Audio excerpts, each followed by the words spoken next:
Welcome to Recruiting is No Joke. I am your host, Joel Lalgee. I'm coming in hot today. I've had some complaints recently about my TikTok content, so I am all amped up and hyped up. But I'm also hyped up because I got what I would consider a good friend, a leader in the recruitment industry, a fellow podcast host with a podcast that's a lot bigger than mine, somebody that I respect as a content creator, a recruiter, a dad, just an all-round amazing human being. I have the one and only Benjamin Mena in the house. First of all, I just want to say thank you for all the content that you put out, all the hard work you put out, all the voices that you amplify within our space.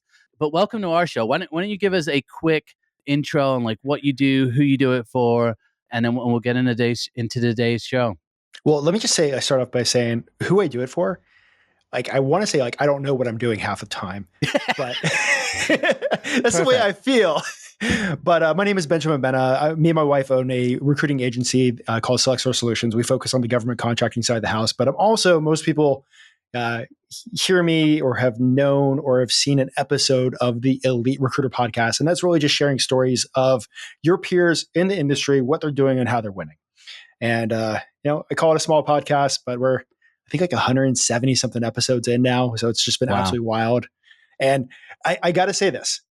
I had Joel on, I think he was like episode 6 or episode 7, like back when I was the only person listening to it, like 10 times to get my 10 downloads a month. I'm like, 10 downloads a month. I just listened to Joel's episode 10 times to hit that. But he was like, man, he's like, dude, you got to start posting content. And I'm like, why would I want to post content? Like, man, that's content. Like, who needs content? Content's stupid, man. Let me just get back to recruiting.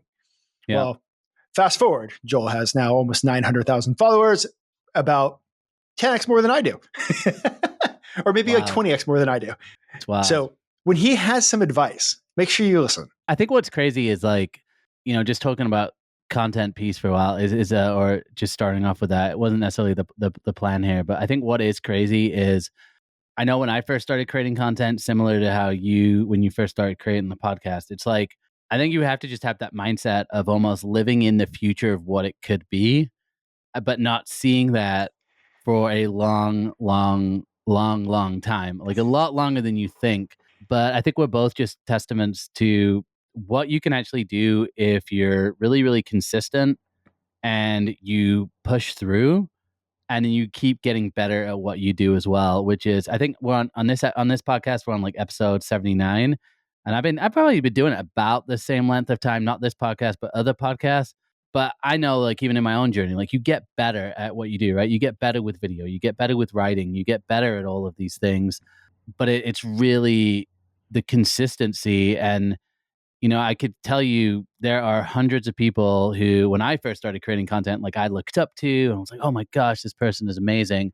They don't even create anything anymore. And so I think it's become more popular right now, and it's definitely the thing. B2B influencing it's becoming more of a thing. For anyone who doesn't know what that is, it's basically like a social media influencer, but instead of pushing, your favorite fruit drinks or your clotheslines, instead you have these business content creators that are pushing software, SaaS tools, and so it's actually really, really lucrative. But it's also like starting to catch this wave. But really, to get to the point where you're able to, an audience trusts you, it just takes a long, long time. What are you talking about? Going back to recruiting, you're in a GovCon space. I'm always hearing that government, it's hot. There's lots of jobs. So is that what you're seeing? Is that what you're seeing across the board? Talk to us a little bit about that space, because I think you're working in it. You have a good lens of actually what's going on. So talk to us about that space. So there is a need for recruitment in the space, but it's a highly specialized where you have to understand the industry. So I would say what types of stuff do you got to understand within the industry? You got to understand how government contracting even works, like how the government does their bidding process, like whether you're a part of a team, like a subcontractor or the prime, and how that, like, the relationship's been between. You could be working on stuff that like actually wasn't even there. The government's changed its mind. So there's like all sorts of factors involved. And on top of that, security clearances, like all sorts of government regulations that also impact the whole recruiting side of the house. So you have to have a huge understanding for that. But and from what do you know, like, is it across the board? So like even just outside of contract positions, is there just a ton of like open jobs in government? So there's the places where the most open jobs, the problem is there's also not enough people to fill them. Got it. So it's less. It's like an actual supply. it's a supply supply and of demand talent thing. issue. Yeah, it's a supply of talent issue. Like if you have like a certain types of people, you can literally go get them placed at like so many different companies. The problem is these like certain types of people that everybody wants. You have internal teams like with up to $50,000 referral bonuses because Wow. they need the people that bad. So one of the like I'll just say this. So while the tech industry went like this over the past few years, and the tech industry is now like this, government contracting has been doing this. Got it. Or I would say maybe a little bit like this, but like at the end of the day, government contracting companies are super complex staffing agencies that understand the government, and you like there are places that you can actually still support and work, but the companies are very, very picky on, they want you to have a background and understanding that world to get a job as a recruiter or you'd be able to even partner up with some of these companies. And then for just like job seekers who are maybe looking to transition into a government job, I mean, because I see a lot of content where it's like, hey, just get this certification, and boom, you're in. Accurate? Absolutely. I mean, that's like the TikTok like influencer that tells you like how to this magic pill can beat the ATS and get you the job. Like that, it doesn't work that way. Like when it comes to like actual government jobs, like USA Jobs is an absolute black hole that most of the time you put is that like the US Gov yep. USAjobs.gov it or is, whatever? Yeah. Yep. And like you literally put your resume in there and like 3 years later, you'll find out if you didn't get the job or not. Wow. Which doesn't surprise me. Yeah. And like you're competing against so many people. And the biggest thing you're competing against is other government employees that are trying to like make moves internally. So more often than not, it's either they know somebody in the process or they're already working in the government that just, make their moves around. But yeah, so government is hiring a lot, but it's one of those things. It's just like, you have to understand the nuances. You have to understand where to go. And it's a great place to be. And a lot of those jobs are not remote, right? Because I've seen a lot of like government jobs. Oh, it seems like they're calling people back into the office. Like if you're looking for a remote job, yeah, they're spending billions and billions of taxpayer dollars on these empty buildings, and they're like, well, like crap, we need to fill these up. We got a 20-year lease. Everyone back in the office. Look, it's gonna be. I'm thinking about this a lot. Like I think companies are gonna over the next 10 years, a lot of these leases are gonna end. And there's like this day of reckoning is going to come because I just don't think you can be a legitimately smart person and really believe that for most of these jobs, which are the bulk are done on laptops, there's no way that you can look at it and go, yeah, having an office space, even on the books, makes sense. And right now you think about like they're cutting people. We're going to look at some of these news. Some of these companies are laying people off, but they're laying off people to cut expenses so the stock price gets up. So I'm like, they can't get out of these leases. They're obviously tied into them, or maybe they even own these businesses. But there's just going to come a point where it's like it's almost like an inevitability in my mind where these leases are going to come to an end, or they're going to restructure some of these deals. And I just can't see many of these companies really being able to justify the office, even though they can right now, because obviously it's tough job market for these corporate roles. But I don't know. What are your thoughts? I mean, I think companies are always going to invest in office spaces. And I think half of it is because they don't trust their employees or their teams to actually do the job. So it's a leadership and control thing more than anything else. And also at the same time for the bigger companies, it's the tax breaks that they got for actually being in the locations. So if it wasn't for those tax governments. Oh yeah, like perfect example, H2Q and Amazon in Arlington, Virginia. They're there. They chose Arlington, one, because of the amount of employees that they could steal from the federal government or the government contracting space. The second is just the tax breaks that they got. Yeah, and which makes sense. Many of those tax incentives were based on how many people were working in the office. Yeah, it's such a complex issue.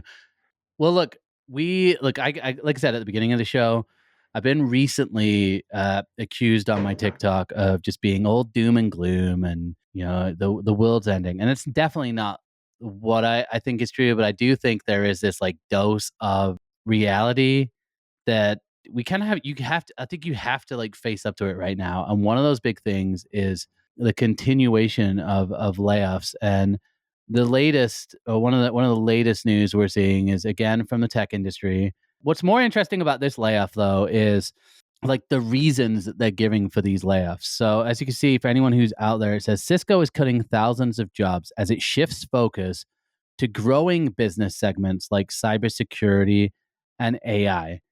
Now, what I think is interesting here is I don't actually know. I can understand the growing business segment with cybersecurity for sure, but what they mean by growing business segment with AI, they kind of make it sound like they're going to be hiring like a ton of people to work on AI. But you could also read this as like AI is maybe going to impact every aspect of the business, which the article goes into. So, Ben, we were talking about this offline a little bit. What's your thought with like the whole coined phrase, which has been going on, and I've probably used it myself, but the whole AI won't replace you, but somebody who knows AI will. Like, is that even realistic to say at this point? I think that's super realistic to say, depending on how small of a company you are in. If you're in a big Mm, company, you are a number on a spreadsheet.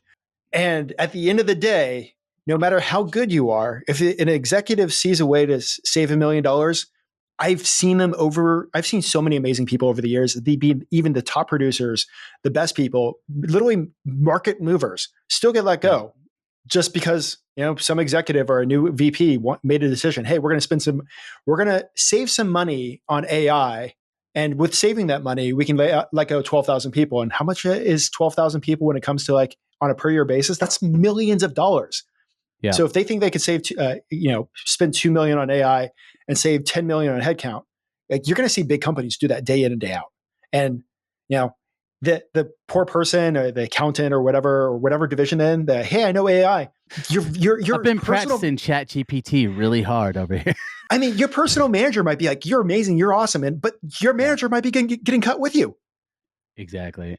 Which I mean, I still think there's a lot of validity in, hey, whatever. Like my advice, especially to recruiters, for example, is look at your workflow, look at the actual work you're doing, and see what tools are out there. See what's being offered. So if you see a tool that does, sourcing, for example, or researching candidates, like look at the tool, try it out, and I guess like not compare your human ability to the job to what it does necessarily, but look for ways to make yourself efficient. That way, I'm always thinking ahead, like, okay, in my mind, anybody in any role right now, if you're at a big company, particularly a big tech company, I really think you need to be just preparing almost mentally for a layoff, at least getting your resume together, maybe doing some networking, getting dotting the T or dotting the I's and crossing the T's, right? Like getting prepared.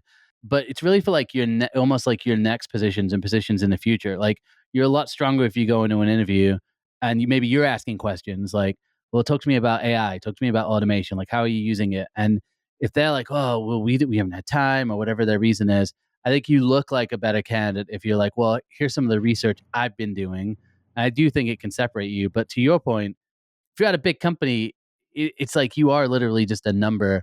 And so if they see a way for your department to go away and they can just replace that with more money in or less expense, it's going to happen, right? I mean, let's talk about recruiting. I think that's a perfect place to start since we both really know the space. I mean, you see these large, like I've been in places where they've had over 200 recruiters, and I've seen places where they all of a sudden they staffed up like additional 25, 50 recruiters to like handle XYZ, whether they're going IPO or winning a bunch of work. I see the future of recruiting where it's like what used to be done by a 50-person recruiting team can Yeah. now be done with a recruiting director, recruiting manager, probably about 15 recruiters, a new type of skill set called like a recruiting engineer, which it works all the AI programs. So you're really looking at a 15-person or let's say about 18-person team that can do the same output as a 50-person team used to do because of AI. But that also means there's another 30 recruiters that they just don't need anymore. Yeah. Or at least right now they don't think that they need. And I do think that with some of these technologies, like they are really new. And I think this is a chat because I think I see the same thing happening with sales. Sales is another one where there's a lot of talk around like SDRs or those BDRs who are, they're the ones who are doing the cold calling, the prospecting. There's always a lot of talk around that being replaced. But I do think there's always this part of like there's new challenges that arise with new technology and we kind of don't know what those new challenges are. But again, if you're a CEO or a CFO and you're looking just at the line expenses and something that can cut expenses, which huge expenses people, you're going to be tempted, right? Because again, a lot of these CEOs, a lot of the leadership at companies, they do not care about the long term. They care about the short term and the stock price. That's how they're paid. That's what their stock shareholders care about. It's always short term. Like, what's our stock price? And I think we saw it with Meta earlier. We saw it with Amazon. It was like there's big announcements of cuts. Sure, they get blasted in the media, and we make fun of them, but their stock price actually goes up. So as long as that like holds true, you're always going to be incentivized to do like even announce a big layoff because everyone's going to go, sweet. That means we're not going to have to pay as much in the short term, which means profits will go up, right? And then on top of that, after laying off, like, what was it, 10 to 20,000 people, they spent like billions on stock buybacks. And I'm like,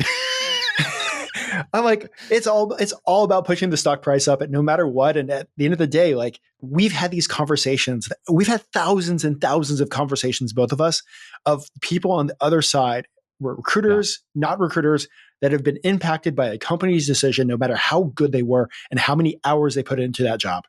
100%. And I think I've kind of written a playbook right now for layoffs as well.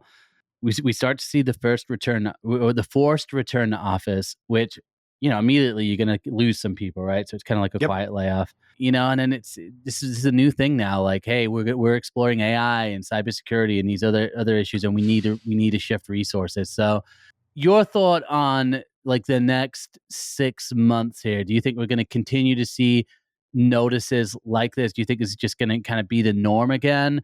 Or, have you been maybe sensing something else? Obviously, you're playing in the government space. What are your thoughts there? Man, it's really just, I don't know which way it's going to go. It's either we're going to go back into like a decent economy where things are, I would say, steady, or I think we're going to see the possibility of more of these layoffs and more of these cuts and more of these companies that are going to focus on profit because, we're now in the era of expensive money. Yes, the Fed is probably going to cut the rates in September. They're probably going to cut the rates in October. But we lived on as an economy, such a sugar rush of cheap money. We got used to this.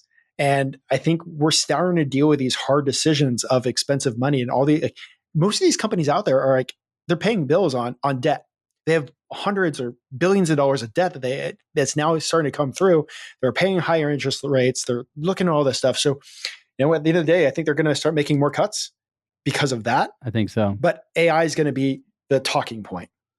I know. And that's kind of I feel like AI is given almost a reason, as much as everybody's tried to like not make it, they've kind of curbed that fear. I think a lot of these companies are going, hey, this is a great reason. This is a great reason for us to be able to lay people off in the name of efficiency. And I think Google, I remember like it was like 2 or 3 years ago, it was like the Google CEO was like, yeah, our focus going forward, I think it was after that first round of layoffs, they were like, it's to get as much efficiency out of the least amount of people as possible. And then it was like almost 6 months after that, ChatGPT's on the scene, and then you just start seeing AI like in like on backpacks. You got AI on backpacks. You're like, why do I need this? I mean, there's so many companies that are spending money on AI that's just, it's never going to be used. It's stupid AI. Like it's a waste of money, but at the same time, I think one of the things I think for the next few months that we're going to see on the economic side of the front is the second a stock price goes down, you're going to see them try to recover it by mostly, hey, let's lay off another 1,000 people. We can hit that up in the news. Yeah, and the worst thing about it is it's not just the laid off people that really are impacted. It's like the people who are left. And I think for all the talk around like becoming more efficient, it's like, man, I'd love for it to be like, hey, we use an AI to give everybody the 4-day work week and make their lives better. But it's like, now that you have these tools, you have to get even more work done. And then you're always going to have that fear of, well, if I don't achieve, then I'm going to get laid off in the next round of layoffs, right?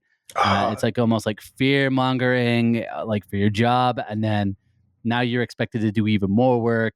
I remember one job I had, I was there for a few years. Every December, like around December 15th, they would do layoffs. So it was like, literally every Merry year. Christmas. Yeah, pretty much every year. Like we're all just like I remember like my now wife, she's like, hey, let's go somewhere. I'm like, I can't. She's like, why? I'm like, we're going into Christmas and that's when they do the layoffs. Oh my gosh. And that was just like terrible. Yeah. The worst part of that was I remember during one of the layoff conversations, they're like, we need to look at cutting costs. So we're going to get rid of coffee for all the employees. No one's allowed to have coffee anymore. If you want coffee, bring it yourself. We're going to save money there. And then the next night, all the executives came down to Tampa and spent just their wine that they spent at the steakhouse was over 15 grand. I was like, Oh my well, God. I mean, there's my No, coffee it was budget. like when I think it was like LinkedIn announced that they were doing layoffs, and then it was like they had like this huge executive party, and I'm like, guys, I get it, you already had it planned, but like maybe cancel like the celebrity speaker that's gonna hit the news so everybody knows what you're doing, like because it's already been paid for. We get it, but it looks terrible. But we're talking about that. Guess what? The executives don't give a crap. It's true. And look, this is an important thing to remember too, is like, and this is actually one of the issues I have, like even just with corporate culture in general, I was talking about this earlier, is I think we just got to wisen up, man. We got to wisen up. And you know, for years, it's always been about, oh, good culture and find your fit and like find your purpose. And it's like, look, the brass tacks of it is it's once the company goes public, and even when a business is started, it's all about profit and money, and like whoever is invested, whoever the owner is, they want to make as much money as possible. And it's not to say there's not good people in there, or like that's this like diabolical evil plan against you, but it's like, just we got to wise up with this stuff, because it's at the end of the day, if you're not, you're just being naive at this point. Well, I mean, I think it's one of the problem, at least I think with that, like, I can't speak for women, but I know for guys, what we do so often becomes our identity. 100%. And our identity is attached, like so many guys are and men, our identity is attached to the work that we do. And the work Yeah. that we do most often for most people is like in somebody else's hands. So we've attached our entire purpose, our entire identity into a work culture that at the same time, like we've talked about, can get rid of you tomorrow. Yeah. Yeah. And it's like, what are you finding your identity in at the end of the day? Which is why, you know, it's like, this is why it's a lot of my videos right now are like, prepare to be laid off, prepare to be laid off. Like, just mentally prepare for it and like detach yourself away from this, like being your worth. And then I also, you know, like I'm having more of a call now for like just balanced content. Like, there's a lot of content out there that's like so extreme. You know, on one hand, it's like, oh, don't work, you know, like just your mental health matters so much, which it does. There's truth in that. But it's almost like, you know, we've, you know, try and do as little work as possible and don't add any value. And on the other hand, you've got like, you still got the hustle people who are like, you got to work 80, 90 hours. And I'm like, well, it's just like the middle of the ground where you can like support your family and like be a great parent or be a present parent with your kids, right? Or maybe live and do other life. But it's like, whenever I see those messages, it's like, yeah, I've been in Jamaica for the last 60 days. I'm a nomad, a remote nomad. And you're like, dude, it's not like, no, this. I'm like, are you in Jamaica just for how cheap it is there? Yeah, exactly. I mean, at the end of the day, like every time I see like somebody like I'm a remote nomad or somewhere, like I get it. Like, unless like there are some people where I have seen the back end numbers of what they do, but more often than not, they're in another country, a remote nomad, due to the cost of living there, Totally. and you could do so much more, so much less. I mean, it's one of the reasons why we vacation in France, but then we more often than we vacation in the U.S. Our dollar goes 3 times farther there. Maybe I need to go to France. I thought it was just because Like, you were a fan of the Olympics, but oh, I didn't want to go close to the Olympics. I love the Olympics. I love seeing the stories, but like we stayed away from the Olympics. Like we like to just like go over there, spend time. It's cool. Like we probably spend about a month per year over there. It's awesome. Well, look, But, and look, and again, it's just these like messages that we put out. But all right, I wanna look at something that's been making the rounds again, and honestly, I think it's just because we're really bored as recruiters. This is from one of our friends, and this will be a familiar name to you, but for any of our audience that doesn't know, so I'm looking at Aaron Riskus. Aaron, if you're listening, hi. Don't worry, we're not going to tear your post apart too much. But basically, Erin starts out by saying she's had almost no energy for LinkedIn. I'm with you there, but she said I felt that way this week too. I had a low energy battery as one of my posts. I know. I'm like, oh, not again, the open to work banner. But this time, she actually mentions the green banner and goes, "We finally shelved the green banner banter, which you'll be back in a couple months. Don't worry, Aaron. And we've moved on to something much more relevant. Cover letters. And so basically, Evan's taken cover letters is if it's requested or required, you know, you should probably have it, which I think makes sense. Says if you're in a position that you're sending resume directly to a hiring manager, include a cover letter. It can be brief, but just make sure, you know, it's some context to your resume. If a ATS includes a space specifically for cover letters, but doesn't make a mention, you know, you may not need it, but you make that decision yourself. if you're applying for a job that's hybrid or on-site in a location nowhere near where you're currently located or you previously worked, tell that story in the cover letter about how you're going to move and all this type of stuff, how you're going to relocate. And then she tops up by going, you'll rarely meet a recruiter who sees any real value in cover letters. And this is especially true for agency based recruiters. And her point is, if you're working with an agency recruiter, they are kind of your cover letter, right? They're going to hopefully go to bat for you because they want to make commission. They want to help the client. And so they might tell a little bit about your story. And then she said, but these days, even hiring managers don't care all that much about cover letters. But in my experience, when they do care, they care a lot. So curious on this, because I do see it coming up more and more with candidates asking about the cover letter. I think because some companies are requiring it. But what are your thoughts with cover letters? I mean, do you see that a lot from in your space? Is this something that... Am I allowed to cuss? Yeah, go ahead. I fucking hate cover letters. Fair enough. There you go. But there are hiring managers that I have worked with, and I do work with, that they love cover letters. And in those managers that love cover letters, I tell the candidates that I'm like, hey, if you want to actually get ahead in this position, here's exactly what you need to do. And this is what you have to do with your cover letter, with this. But outside of that, I hate them. I hate that you even have to spend the time writing them. And I think that every single hiring manager that requests them should do a cover letter back on why they didn't get the job. I think the reason why people are asking now is they're looking for ways to get ahead. They're looking for things to do that are different than everybody else because the job market for many skill sets is hard. 100%. So that's why talk of cover letter is starting to rise. When at the same time, I don't think that a cover letter is really going to move the needle for you. It's really the same with a thank you note, right? It's like, thank you note, if that's the reason you're getting the job, it seems weird. That's not the reason. I've seen I used to probably God, I've been a recruiter for almost 20 years. I used to see managers love the thank you notes, but it was more like them playing the game. Like we're judging you on something. Now, a lot of companies, they're not even allowed to respond to the thank you note. It's like, oh, cool. It came through. Well, look, I completely agree with everything you said. I'm not a fan, never have been.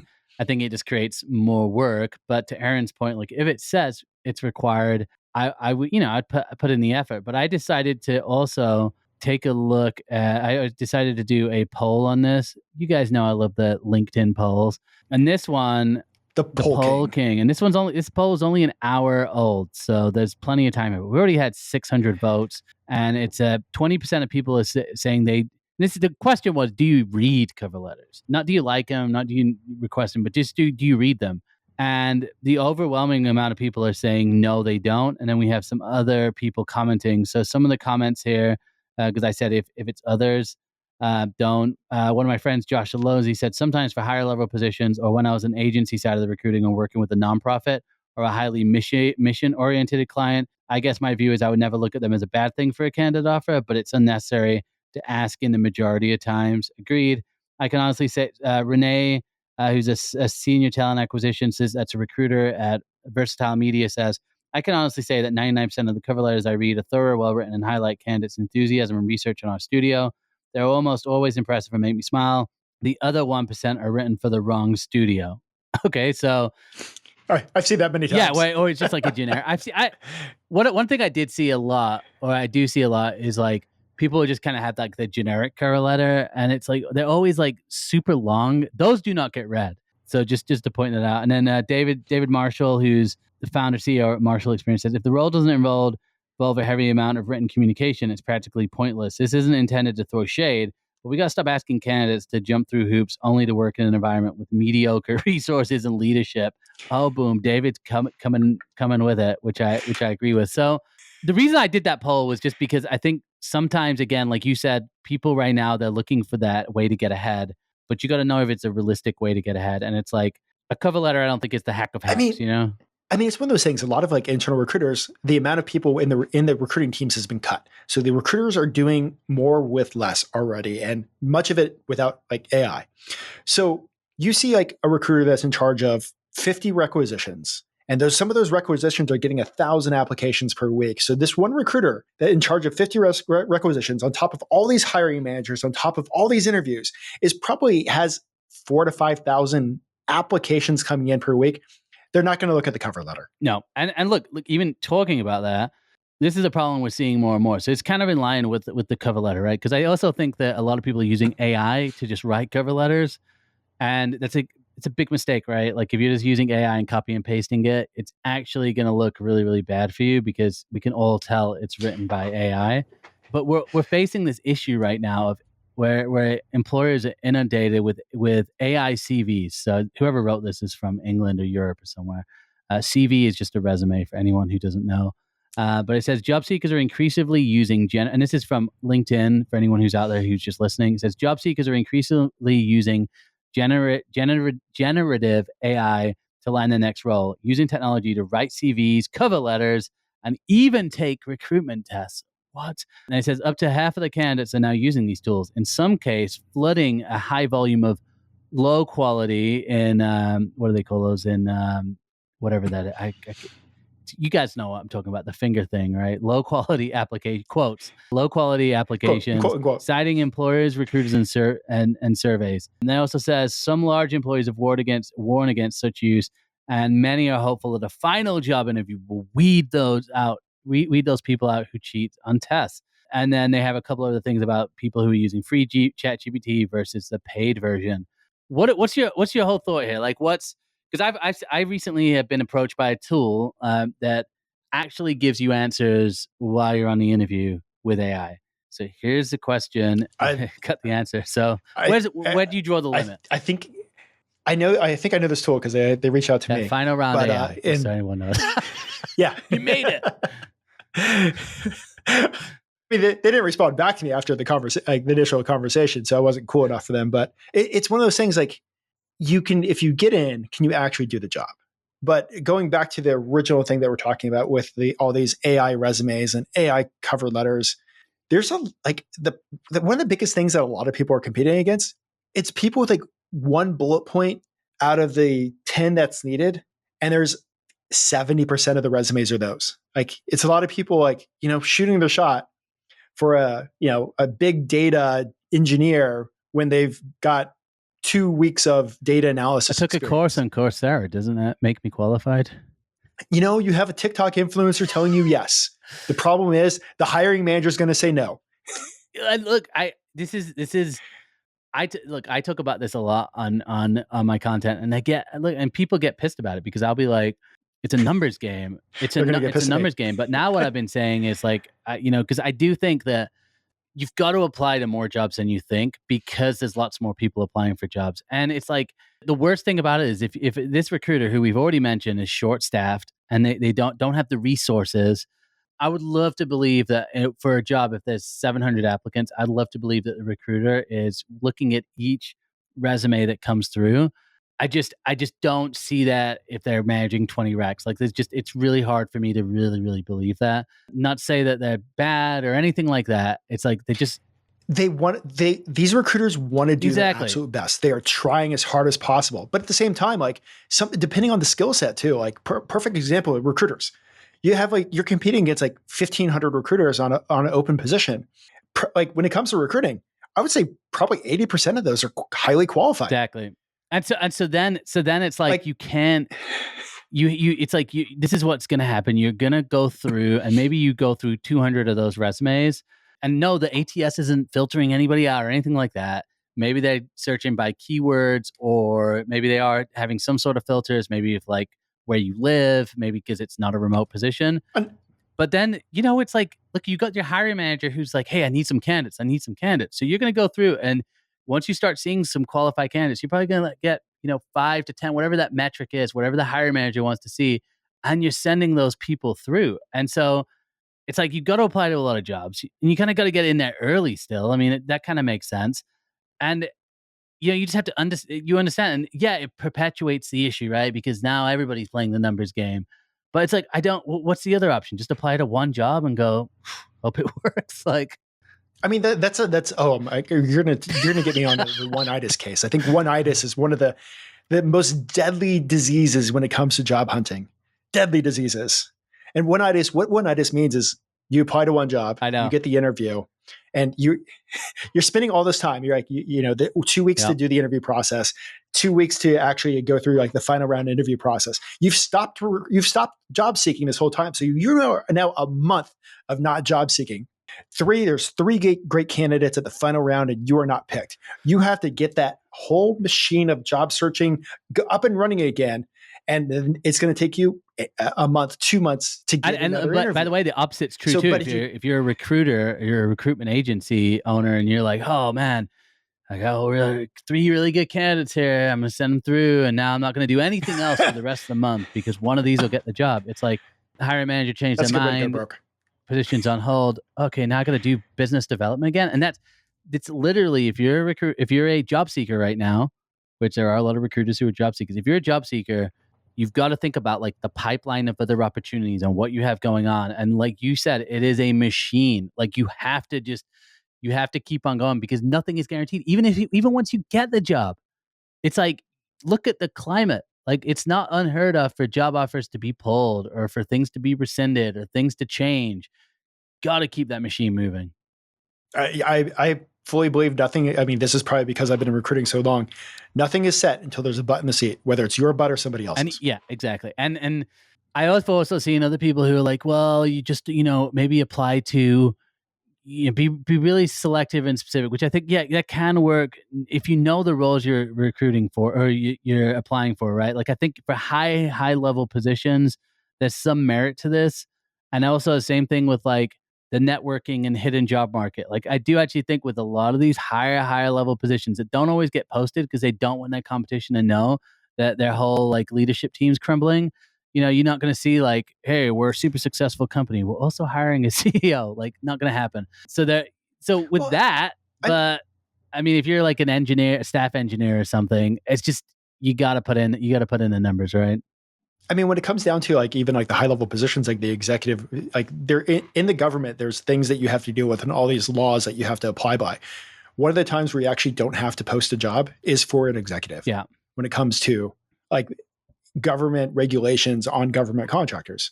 And I know somebody's probably going to point this out to me, but yeah, there's law saying yes, law saying no, but like, there you see a lot of times that not posted because they don't have to. Yeah, and not to say that we're not saying here that there's like a big conspiracy of like, oh man, where are all these magical jobs? It's just like, as long as I've been in recruitment, it is like a lot of things are also like just conversations where like, we have a conversation and you're like, oh man, I know somebody who has a need for someone like you and they're just about to post a job. And you can sometimes, even as like an agency recruiter, you can get in there with a couple people quickly and kind of like solve the opening before it even becomes an opening.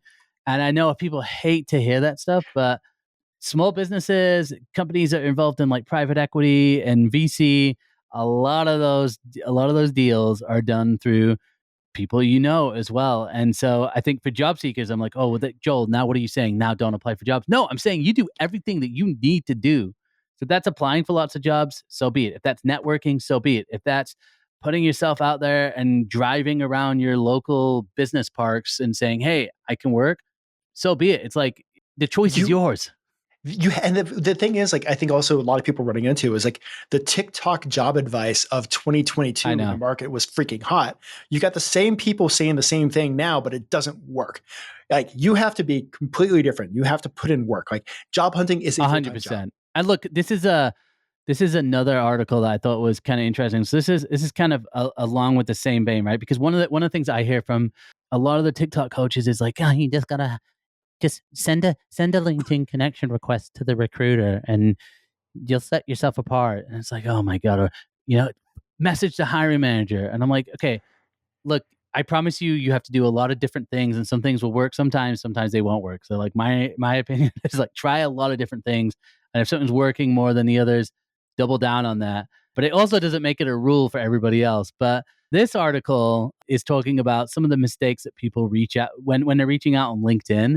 And obviously it's clickbait. So the headline says, don't make this mistake when reaching out to someone on LinkedIn. It's terrifying, says career coach. Sounds like one of my headlines. This is a big one. And this is huge, right? It says, ask one clear, specific question. This is great advice because I get people reach out to me and they're like, number one, they give me the whole life story. And then they ask you like 4 questions. And I'm like, I don't even know where to start with this. So I love that it says, time is our most finite and most scarce resource. People who have been in the workforce for a while are established in their careers, are juggling life responsibilities. They're less likely to give up their time for a stranger. So instead of asking like for an informational interview immediately, start with a much smaller ask, letting them know that you're really interested in their insights. Ask one clear, specific question. So for me, I don't even bother with these informational conversations. I think the whole thing is nonsense. But if you're reaching out to a hiring manager, it's literally, here's the job I applied to. Is the job still open? That's what I would be asking, because they're either going to go yes, which gives you intel like, oh, it's a real job, or they're going to say no, which just saves you time. So, Ben, what are some of the things that you see mistakes people make when they reach out to you on LinkedIn? Because I'm sure you get a lot of people reaching out. It's the, hey, you're a recruiter. Can you help me out? And I'm like, I think when the problem is that when a lot of people think recruiters are there to help you find a job, when in reality, a recruiter is there to help a company fill Wait, a say that position. one more time.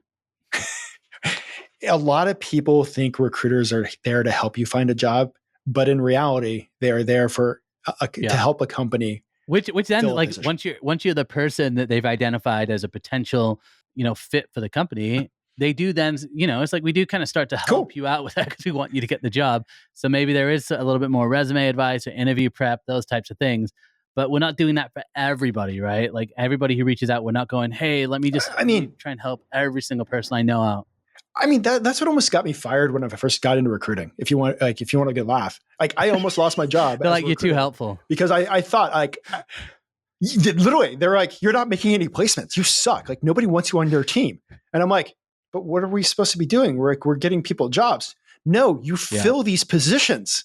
That's how you make money. And I'm like, but what about that guy? He was really nice. Totally. Yeah, look, I did the same thing when I started in recruitment. I remember it was like I would just spend time with anybody, and I'm like, yes, you could be a good fit. And I remember I was on a call with a client, and I was like, they were like, yeah, not interested. And I was like, yeah, but, and I was like going in this whole thing about how amazing of a person they were, and then I get a message like through the Slack from my manager. He's like, just walk away from this one. Like they're not interested. Just we got to move on.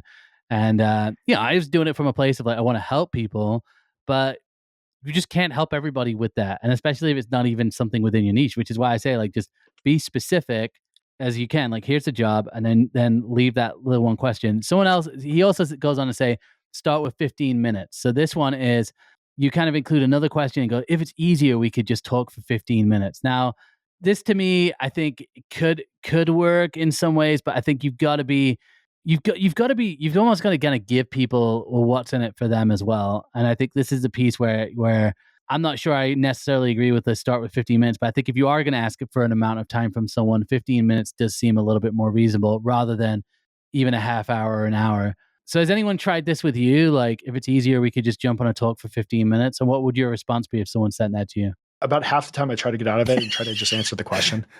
Like, is there something I can answer? Like at the end of the day, like, I mean, here's the problem. There's only so much time. Like, hosting a podcast, being recruiting pays the bills. The focus is recruiting. If this helps get my family ahead, awesome. If there's a way that like we can partner in the future and there's a mutual benefit that I can actually do something for you in the future within my niche, awesome.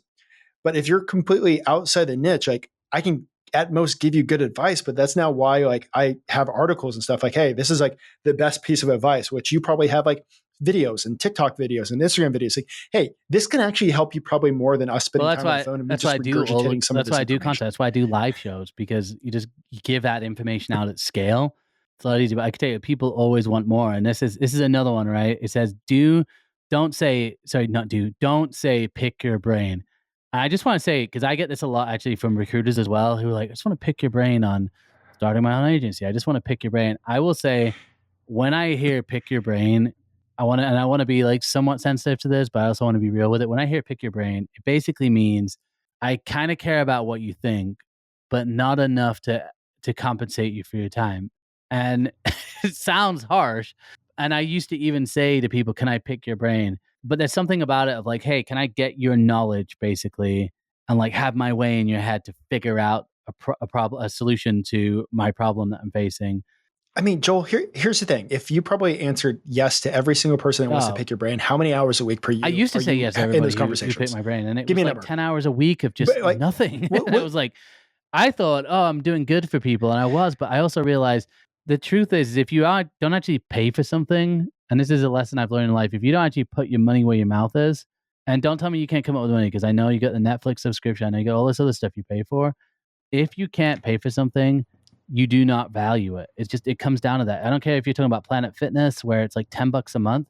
Their usage for all of the members they have is super low. Where the gym down the street that's $100 a month, you best believe you're paying $100 a month for a gym. You're going regularly, because otherwise you're like, I am throwing money out. And I think it's just a lesson, right? And it's the same thing with this whole pick your brain situation. I mean, and here's the thing. It's something that like I've realized, and it was actually a guest that pointed this out to me. It's such a great question. I want you to go one step deeper in the question. So like, hey, instead of like, hey, can I pick your brain? Like, you were just like, hey, Joel, you just did a podcast with Benjamin. It was episode 73. You mentioned XYZ on there. What did you actually mean by that? Specific, right? I love that. I think that's huge. And I think if people are asking you this question, it's asking for content. Like, what exactly are you even interested in? But look, my general but they've also done the homework. Done the homework. Because again, that's a huge thing too when you're reaching out to hiring managers, recruiters. Like, it's that old age-old question where they're like, "Hey, why do you want to work here?" It's like, I hate that question personally, but I see why people ask it, and it's to see like, have you even done any research? And I get it. There's a lot of we're talking about applying to hundreds of jobs. It's hard to research every single job, but I think being short, specific, prepared, having an actual reason versus just like you said, when someone reaches out and goes, "Hey, Benjamin, you're a recruiter. Can you help me find a job?" And I mean, you could be like, "Well, what type of job and how long you been looking for?" I mean, it's like, give context, right? You even have more of a chance if you're like, "Hey, I'm looking for a government contracting job. Notice your firm places people. Thought it might be worthwhile connecting because I'm looking for XYZ job. I also noticed you posted this somewhere." You're much more likely to be like, "Great, actually, yeah, it does make sense for us to have the conversation," versus, "Hey, Benjamin, looking for a job. Just let me know. Here's my resume." And Joel, this is probably one of the troubles that you have. When somebody asks you a very basic open-ended question, it's going to require even more, probably 5 times more time to actually figure out the real question, dig deeper, have a conversation. Okay, why is this the real question? What is the answer that you need? And by the time you're done, that's like easily 30 minutes. It's like one of the reasons why I love my friends, but I really don't help them on outside the recruiting space, even help them on job advice. I'm like, you ask for help on your interview. That's probably going to take me literally about 4 hours of work preparing you exactly for this thing. And I'm like, Joel, that's why you've said like, hey, pay me. Make it so you. Well, I will share, and I'm not going to put this person on the spot, but I want to just.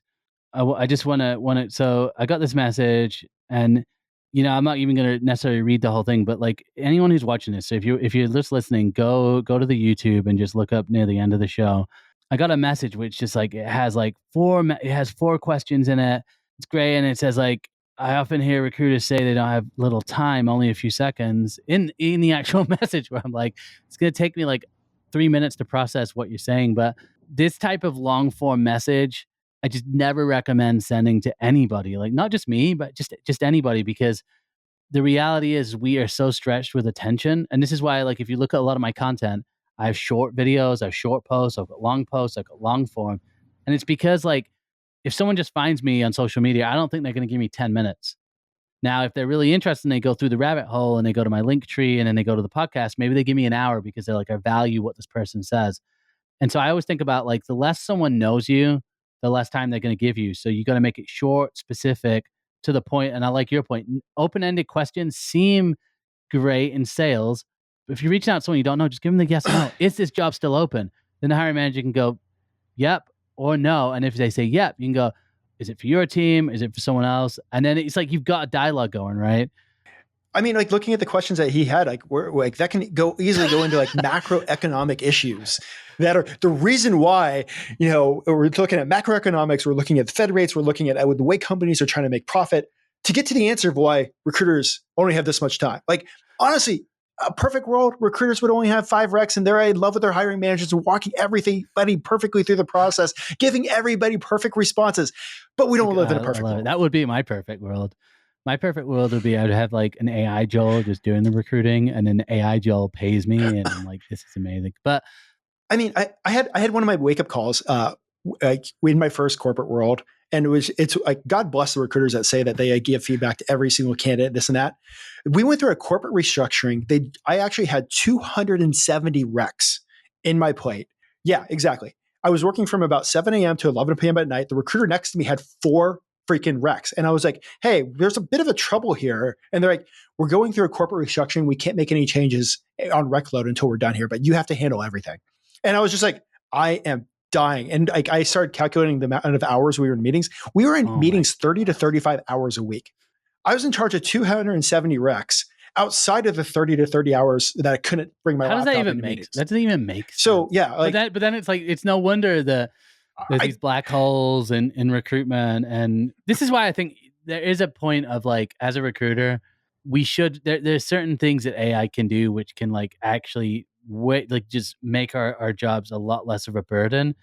And I know like if you are like a lot of recruiters, they are managing like 20, 30 plus recs. And it's like, even some of these like screening calls or scheduling, like if you can make that more efficient, it will make your life easier and you're going to be better. You're going to be better at your job. It's just, it does also mean that maybe you don't have 10 colleagues, right, to do that same work. But look, we are out of time here. This is a longer episode than we used to, but it's just because it's because you're laying down wisdom. Benjamin, where can people find you? What's the best place for people to look for you? Where can they find out about you? If you are a recruiter, definitely I say the best place is Spotify or Apple Podcasts. Check out the Elite Recruiter podcast. But before you check out the Elite Recruiter podcast, make sure you hit the subscribe button on Joel's podcast. Go up there, hit the subscribe button, so that way you get, every time he drops a new episode, it automatically drops into your phone. And then go find the Elite Recruiter podcast. But you can find me on LinkedIn, my under the name Benjamin Mena. But I would say those are like the two main places. I'm a recruiter. Unfortunately, I live on LinkedIn, even though I used to hate it. Now I kind of enjoy it. But I did take Joel's piece of advice that he posted recently on LinkedIn. And I think it's a piece of advice that no matter what you're doing, whether you're job hunting or you're another recruiter, max out the amount, figure out how much time a day you're going to spend on LinkedIn. 100%. Hit that number. And you have to. And look, it's the same with social media. It's the same with any of these activities. Like I've had to time block, and it's like I got young kids, so like the turning point for me was when my daughter's like, now she's just like, get off TikTok. That's literally what she says. And I'm like, oh, it sucks that my 5-year-old knows what TikTok is. Or she'll be like, go in your basement and dance on TikTok. That's what she says to me.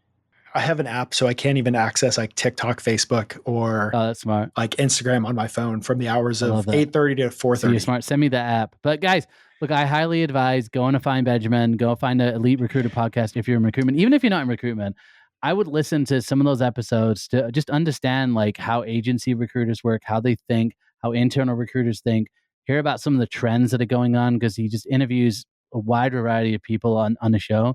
And a lot of the people on the show, they are elite. These are like the 1%ers in recruitment. And I think it's great to listen to people like that because you get to hear their mindset and how they think about things. And right now, guys, like you have to have a resilient mindset. I don't care if you're unemployed, employed, starting a business for yourself. Mindset is just huge. And I think if you listen to a lot of those episodes, you're going to hear about resilience and grit and just mindset and what it takes to be elite. So go check out the podcast. Well, Benjamin, thank you so much for your time. I know we went a little bit over. Appreciate you. Are you going to RecFest this year? We'll end with this. I'm not going to RecFest, but I know you're going to be there and you are going to I was hoping absolutely crush it, buddy. We'll meet in real life soon. Pleasure having you. Thank you so much for having me on your podcast as well recently. So cool to see like the journey we've both been on. And hopefully we'll be able to do this in like 5 years when we're just like retired recruiter podcast. All right, brother. Appreciate you. And guys, check out next week's episode 2. We're going to have another guest, or it might even be myself because I've been kind of hosting some of my own episodes. But either way, if you want to reach out to me, go to www.therealistrecruiter.com. You can subscribe to the podcast newsletter. You can go to YouTube. You can find it on iTunes and Spotify. And wherever you listen, do subscribe. If you've got questions for me or you want to be a guest, reach out to me on LinkedIn. It's Joel Lalgee. Appreciate all of you guys.